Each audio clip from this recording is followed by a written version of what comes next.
वासुदेवा। श्री कृष्ण गोविंद हरे मुरारी, हे नाथ नारायण वासुदेवा। श्री कृष्ण गोविंद हरे मुरारी, हे नाथ नारायण वासुदेवा।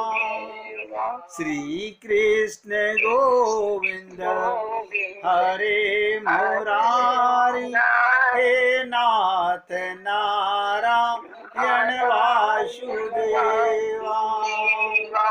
अब बहुत एकाग्रचित होकर सुनिएगा।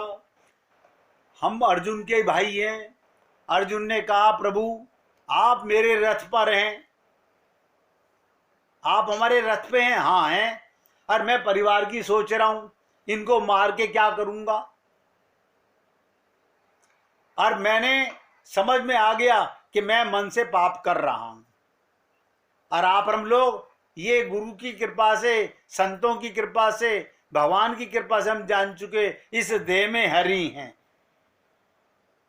इस देह में हरि हैं। लेकिन हमारा मन कहाँ है? भगवान के परिवार में नहीं है। तो आप सबसे निवेदन करता हूं, हम भी मूर्ख हैं। हमें क्या करना चाहिए? भगवान ने अर्जुन से क्या कहा था वो हमें भी कर लेना चाहिए। भगवान ने गीता के 8वें अध्याय का 7वां श्लोक बहुत बार आपसे बता चुका हूं, फिर सुन लीजिएगा। भगवान ने गीता के 8वें अध्याय का 7वां श्लोक, भगवान ने कहा, अर्जुन तस्मात् सर्वेषु कालेषु,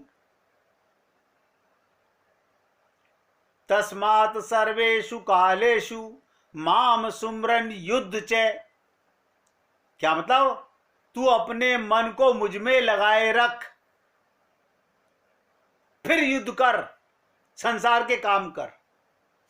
बताओ, भगवान ने ये कहा मेरी पूजा कर, मेरा तिलक कर, या मेरा आरता उतार, या मुझे भोग लगा।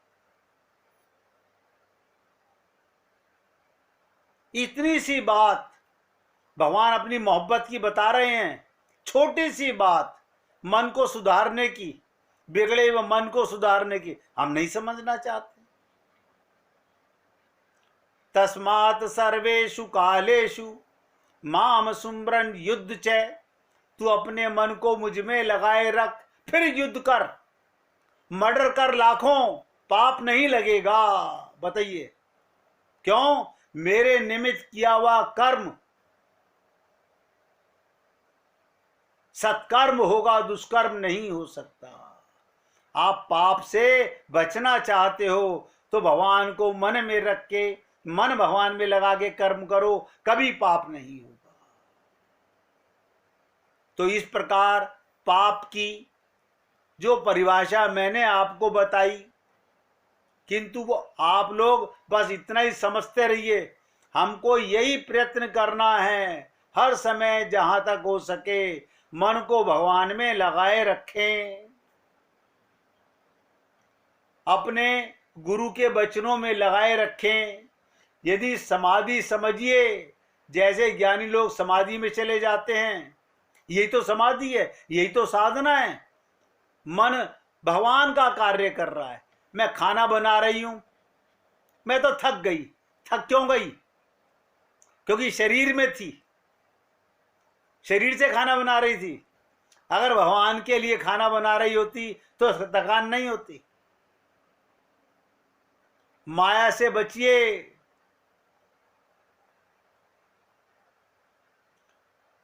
पाप से बचे रहेंगे।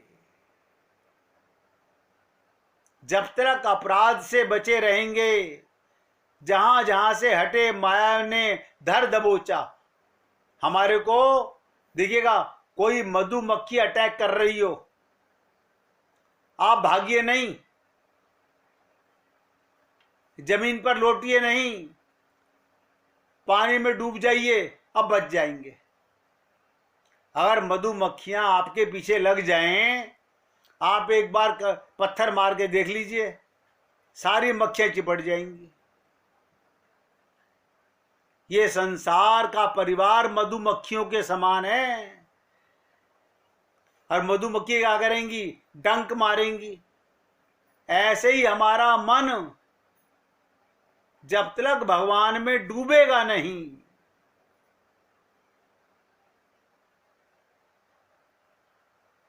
शुद्ध वस्तु में लगेगा नहीं, तो माया से पानी में जब तक डूबे रहेंगे, ये संसार की मक्खियों से बचे रहेंगे।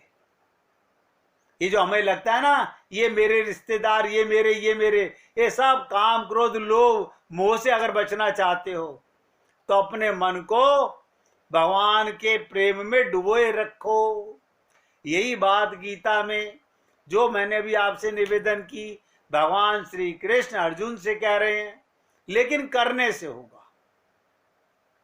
आप हम लोग सुनते तो बहुत हैं, करने में करेंगे। अब आप देखना कल से हम क्या क्या करेंगे। पता कल पे क्यों टाल रहे हो? आप बताइए, कल से क्यों? आज से क्यों नहीं? अभी से क्यों नहीं? आपको पता है कि कल तक आप जिंदा रहेंगे? आप तो काल विजयी हो गए।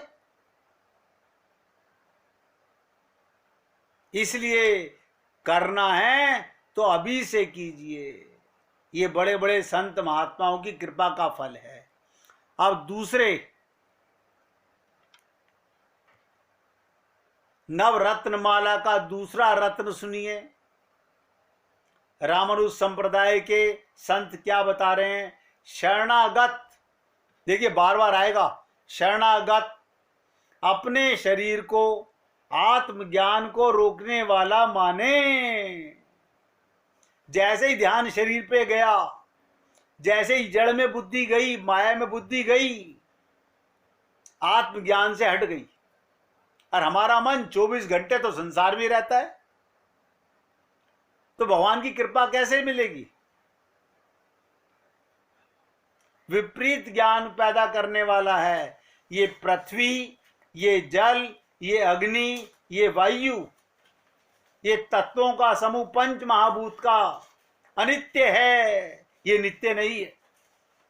ये बाल अवस्था, ये यौवन अवस्था, अनेक अवस्थाओं में परिणित होने वाला शरीर सदा ही जड़ तथा ज्ञान का आश्रय ना होने वाला अनंत दुखों का जनक है, पैदा करने वाला है। और हम लोग अपने को देह मानते हैं।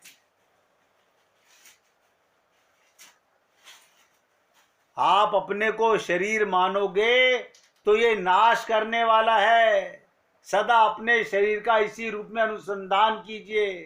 ये जड़ है, ये जड़ है, इसको स्वस्थ रखना है, इसका इलाज करना है, क्योंकि इस देह में हरि मिलत है। बस इसका एक काम है, संसार की सेवा करनी है। और इसमें हमें सत्संग मिलता है, इसमें रह करके हम मन को भगवान में लगा सकते हैं।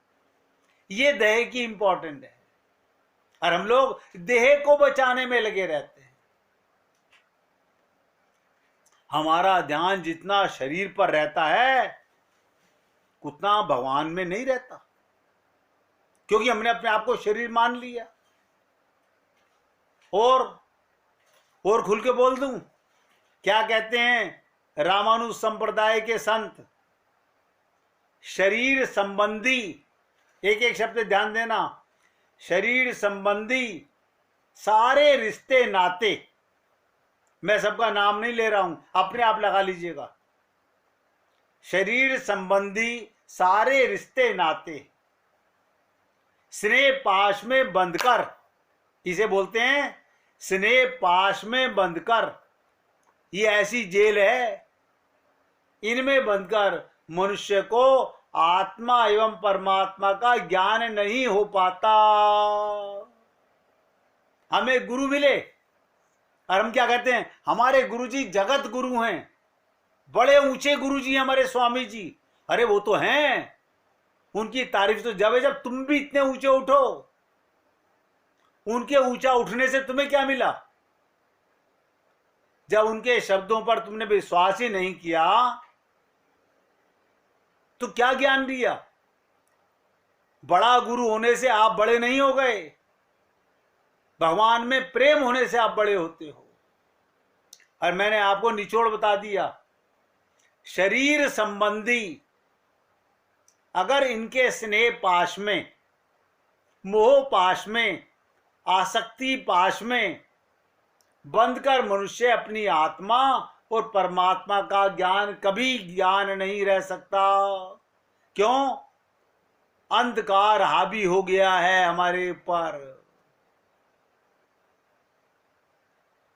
इससे क्या होता बता दूं? भगवान के विषय की रुचि नष्ट हो जाती है। बड़ी मुश्किलों में हम लोग 1-1.25 घंटा भगवान के प्रेम की रुचि जगा पाते हैं कि भगवान में प्रेम बढ़े, भगवान की लीला सुनने को मिले, भगवत दर्शन आदि की लालसा हो पाती है बड़ी मुश्किलों में। इतना ही नहीं, देह संबंधियों के द्वारा, ध्यान से सुनो, देह संबंधियों के द्वारा देहात्म अभिमान और ममता बढ़ जाती है। हम अपने को शरीर मान के रिश्तों में प्यार कर लेते हैं। आप बताइए, आप किसी में आत्मा मान के प्रेम करते हो तो? यानी चेतन को छोड़ के जड़ से ही तो प्यार कर रहे हैं हम लोग। काम, क्रोध, लोभ, मोह आदि उत्पन्न होने लगते हैं। अब मैं क्या कहूं, संत जब बोलने पर आते हैं क्या क्या बोल देते हैं। उन्होंने तो लिख दिया पाप मूल। बताइएगा, सारे पाप मूल सारे अनर्थों में प्रवृत्त हो जाते हैं।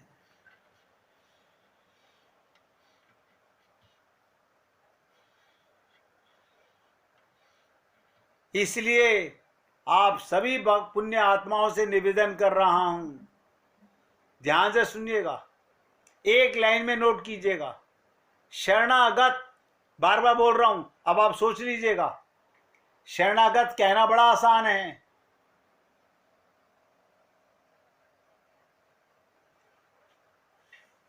शरणागत, शरणागत का मतलब आपको गुरु से ज्ञान मिला कि तुम आत्मा हो, जो 24 घंटे आत्मा में रमण करे वो शरणागत है।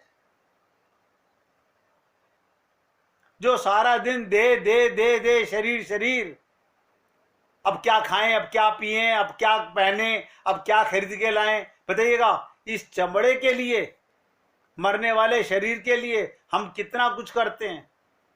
पूरा जीवन 99% इसी पर लगाते हैं।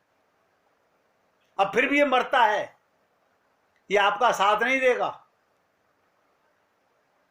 इसलिए शरणागत अपने शरीर संबंधियों को, बड़ी गहरी बात कही है।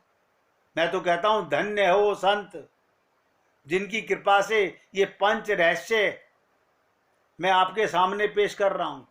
उनकी लाइन आपको उन्हीं के शब्दों में सुना रहा हूं।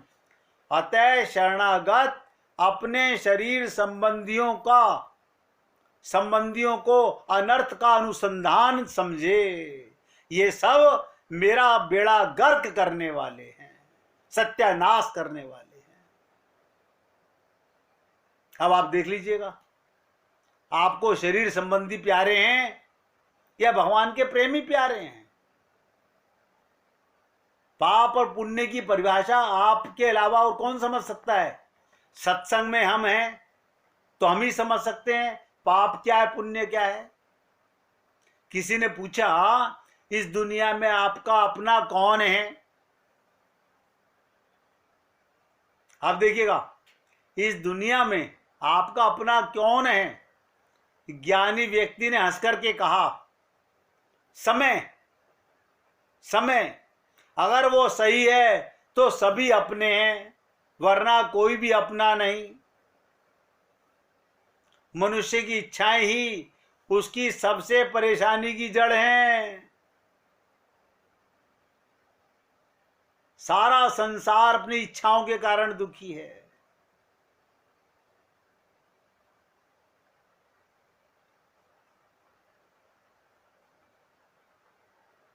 जितनी ज्यादा इच्छाएं होंगी उतना व्यक्ति ज्यादा परेशानियों में घिरा रहेगा। इसलिए हमें हमेशा अपनी इच्छाओं पर कंट्रोल करना चाहिए, नियंत्रण करना चाहिए। पाप और पुण्य क्या है मुझे नहीं पता, मुझे तो बस ये पता है जिस कार्य से, जो कार्य भगवान के निमित्त हो रहा है वो पुण्य है, बाकी सब पाप है। जो दूसरे को सुख देने के लिए हो रहा है वो पुण्य है, बाकी पाप है। लेकिन ये सब बातें केवल शब्दों में नहीं, हमें हृदय में बैठानी होगी। अब देखिए, आज मैंने आपको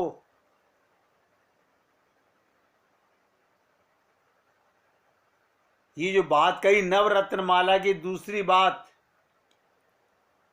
एक ही लाइन में मैंने आपको कहा, अगर कोई जीव अपने को शरणागत मानता है तो अपने शरीर के संबंधियों को, आत्मा के संबंधी नहीं, शरीर के संबंधियों को अनर्थ का कारण मान ले, बस।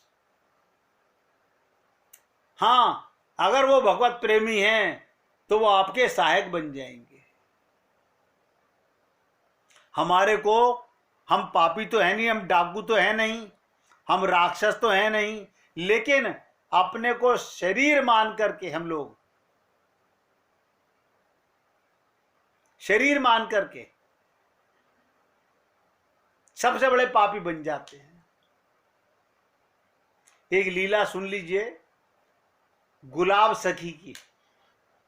मुसलमान गुलाब, पहले भी कई बार सुना चुका हूं, बरसाने में प्रेम सरोवर के मार्ग पर एक समाधि बनी हुई है जिसे सब गुलाब सखी के चबूतरे के नाम से जानते हैं। गुलाब सखी,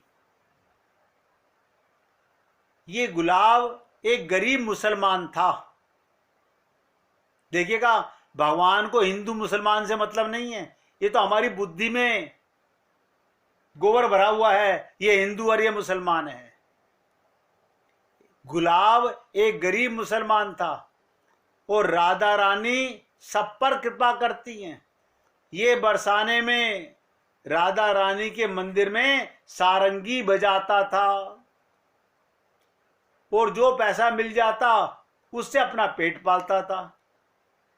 इसकी एक बेटी थी, उस बेटी का नाम इसने राधा रखा हुआ था। जब समाज गायन होता तो वो लड़की भाव विभोर होकर राधा रानी के सामने नृत्य करने लगती। ये सारंगी बजाता और बेटी उसकी नाचने लगती। जब कन्या बड़ी हुई तो लोगों ने कहना शुरू कर दिया, गुलाब अब तो तेरी बेटी जवान हो रही है, अब इसके लिए कोई लड़का देखना। तो उसे भक्त ना कहा। भक्त ने क्या कहा कि राधा रानी की बेटी है, जब वो कृपा करेंगी तो शादी हो जाएगी। हम इतना विश्वास कहां करते हैं कि भगवान जो करेंगे तो हो जाएगा। गुलाब ने कहा, जब राधा रानी चाहेंगी तो हो जाएगा। मेरे पास इतना पैसा नहीं कि मैं व्यवस्था कर सकूं। लोगों ने कहा, तुम लड़का देखो, व्यवस्था हम कर देंगे। तो उस भक्त गुलाब ने एक लड़का देखा और बेटी का विवाह कर दिया। बेटी चली गई अपनी ससुराल। ध्यान से सुनिएगा, 3 दिन हो गए पर बेटी को भुला नहीं पा रहा है। खाना पीना सब छूट गया गुलाब का, ना सारंगी बजाई,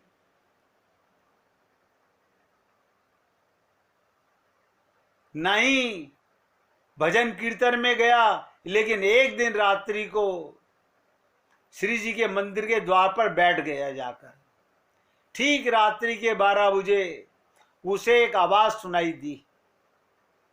तभी एक छोटी सी बालिका उसे दौड़ती हुई दिखाई दी। वो गुलाब के पास आकर बोली, बाबा आज नारंगी नहीं बजाओगे? उसने क्या कहा, मैं नाचना चाहती हूं बाबा।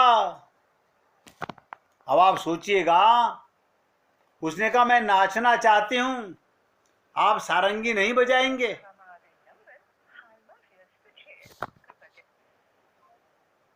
जब उसने आंख खोल के देखा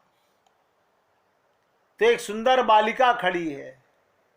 उसने पास रखी सारंगी उठाई और बजाना शुरू कर दिया। देखिएगा, स्वयं राधा रानी प्रकट हो गई भक्त के सामने, और राधा रानी छोटी सी बालिका बन के आई। अब बोल रही हैं, आज सारंगी नहीं बजाओगे, मैं नाचना चाहती हूं। जैसे ही गुलाब ने आंखें खोल के देखी, एक सुंदर बालिका खड़ी है। उसने पास रखी सारंगी उठाई और बजाना शुरू कर दिया। वो लड़की नृत्य करते हुए सीढ़ियों की ओर भागी। गुलाब ने अपनी सारंगी रख दी और राधा राधा उस लड़की की ओर दौड़ पड़े। लेकिन उसके बाद वो गुलाब किसी को नजर नहीं आया। क्या हुआ, श्री जी में, राधा रानी में समा गया। ले गई वो राधा रानी उसको। लोगों ने सोचा इसका खाना पीना छूट गया था, कहीं ऐसा तो नहीं पागल होकर मर गया हो। लोग भूल गए, महीनों निकल गए। लेकिन एक दिन रात्रि में गोस्वामी जी राधा रानी को शयन करवाकर मंदिर की परिक्रमा में आ रहे थे, तो झाड़ी के पीछे से निकला। पुजारी ने पूछा कि कौन है? बोला मैं गुलाब। पुजारी ने कहा, गुलाब तू तो मर गया था। उसने कहा, नहीं मैं मरा नहीं, अब मैं श्री जी का परिकर बन गया हूं, मैं उनका सेवक बन गया हूं। उन्होंने मुझे अपनी मंडली में शामिल कर लिया है। गोस्वामी जी ने पूछा कैसे? उसी समय गुलाब ने गोस्वामी जी के हाथ में पान की बीड़ी रख दी, जो अभी अभी राधा रानी को शयन के समय गोस्वामी ने भोग लगाया था। इतना कहकर वो झाड़ियों के अंदर चला गया, फिर कभी नहीं दिखा। आज भी बरसाने में गुलाब सखी की समाधि है। अब बताइएगा, वो मुसलमान राधा रानी ने अपनी सखी भाव में अपनी मंडली में शामिल कर लिया।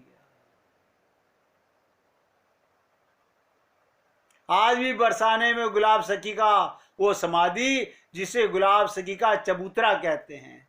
आपके मन में प्रश्न हो सकता है, उसने अपनी बेटी को याद किया था तो उसकी मुक्ति कैसे हुई? राधा कोई साधारण नाम नहीं है, ये महाशक्ति का नाम है।